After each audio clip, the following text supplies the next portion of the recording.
And it's my honor now to have Joe Miller, class of 1951, one of Don's football teammates, come up and say a few words.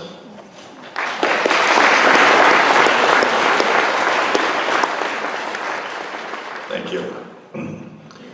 I first met Don 68 years ago on the practice fields in back of these buildings. It was B-team tryouts. We were just a bunch of 14 and 15-year-old kids who wanted to become part of the Aquinas legend. Who knew such greatness was on the field that day? Don immediately made it up to the first string. I was one of several guards that rotated in and out, so I really did have the opportunity to play with Don in those early years. 3 members of that squad are in the Aquinas Hall of Fame: Don, Bob Niermeyer, and Bob Hans. What I remember of that season is playing just a few games, going up every week against the varsity to run the opposing team's plays to get them ready for Sunday's game, and Don having an unnerving talent for catching passes. The following football season at Aquinas was one of the best in Aquinas' long, storied history. About 14 of us from the previous year's B team made it up to the varsity. Don and Bob Niermeyer both became starters. Quarterback Jim Burns discovered how talented Don's hands were. I can still remember Jim lofting many a long, arching pass down the field and Don racing with his arms outstretched and catching that ball. It was a beautiful sight to watch. How good was that team? Undefeated, untied, and ranked #1 in the nation, ahead of Massillon, Ohio, who had traditionally had that ranking. Don moved on to West Point after he graduated from Aquinas in 1952. He progressed rapidly in his first 2 years at West Point under the tutelage of legendary Vince Lombardi, who was the backfield and ends coach. In his junior year, Don played in 7 games, caught 17 passes for 495 yards, 5 for touchdowns, and an average of 29 yards. Needless to say, he was on everybody's All-American that year. The next year, Don's senior year, Army had a problem. Pete Van, who had been quarterback, wasn't eligible to play. Coach Earl Red Blake didn't feel that he had a strong enough quarterback to play the position, so he decided to go a different route. He chose a leader. He chose Don Holleder. The sports world thought that Blake was crazy and coined the phrase Blake's Folly. What did Don do? He led Army to a 6-3 season, including a climatic win at the end of the season against Navy, a heavily favored Navy. Navy sort of took the game in the first half. Something happened at halftime, and somehow Don willed the Army team to come back and on the ground, run across Navy left and right, and finally win that game 14-6. Don, who had been an All-American the year before, didn't make All-American that year.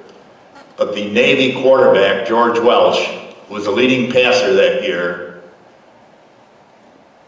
was an All-American, and Don bested him on that day. A few weeks later, Don got a call from Vince Lombardi at the polo fields. Vince was the offensive coach for the New York Giants. And he told Don that the Giants were going to draft him and wait the 3 years for his Army commitment to be over. Of course, Don had a different plan. He was going to make the Army his career. Unfortunately, that ended sooner than he thought. You've all heard the story today of what happened over in Vietnam, so many miles away. But in closing, I want to share 2 letters with you that I brought forth, both written 50 years ago. The first I wrote on October 20th, 3 days after Don's death, to Mrs. Holleder. And I said, along with the condolences that must be pouring in as a whole nation mourns the death of your husband, let me offer my own and my family's. I never had the honor of meeting you, but I knew Don personally. We were in high school together at Aquinas and were football teammates in 1950. How can one say, I am sorry, deeply enough at a time like this? What words could I write that would console you or give you strength during this awesome tragedy that has befallen you and your family? Your husband, as you must know better than any, was a man among men, an athlete among athletes, and a leader who was destined for many great things in this world.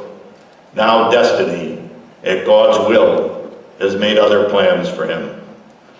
In the Wednesday evening paper, Ralph Hyman, who was sports editor of the Rochester Times-Union, said that Don had the mannerisms of a prince. How true this was. He also compared your tragedy to that of Mrs. John F. Kennedy's. No truer comparison could be made. Like our late president, Don was a dedicated individual. His greatest loves were for his family, his country, his friends, and the sporting world, but mostly football. No greater love could any man have than to pay the supreme sacrifice. Those of us who knew Don only briefly are far richer than we could ever hope to be because of our lives having touched. He stood for all of the highest ideals that most of us can only aspire to. He is an example and a hero for the children of many generations to come, including my own as they grow up. For all of his greatness, Don was a humble individual. He did not allow himself to forget even his casual friends from boyhood. At the recent testimonial dinner for Father Cy Carter in June, I stopped to talk with Don afterwards, just to say hello and introduce a friend and neighbor who happened to come to the dinner with me. I thought that I would perhaps have to remind Don who I was. Don had gone on to meet many people all over the world since his high school days. Besides, the years had caused many changes. In my own case, my hair line had crept back, I wore glasses, but before I could say anything, Don blurted out, "Red Miller, how's everything with you?" I would not have missed Father Carter's dinner for any reason because of my great respect for him, but I will treasure forever the bonus I received that night.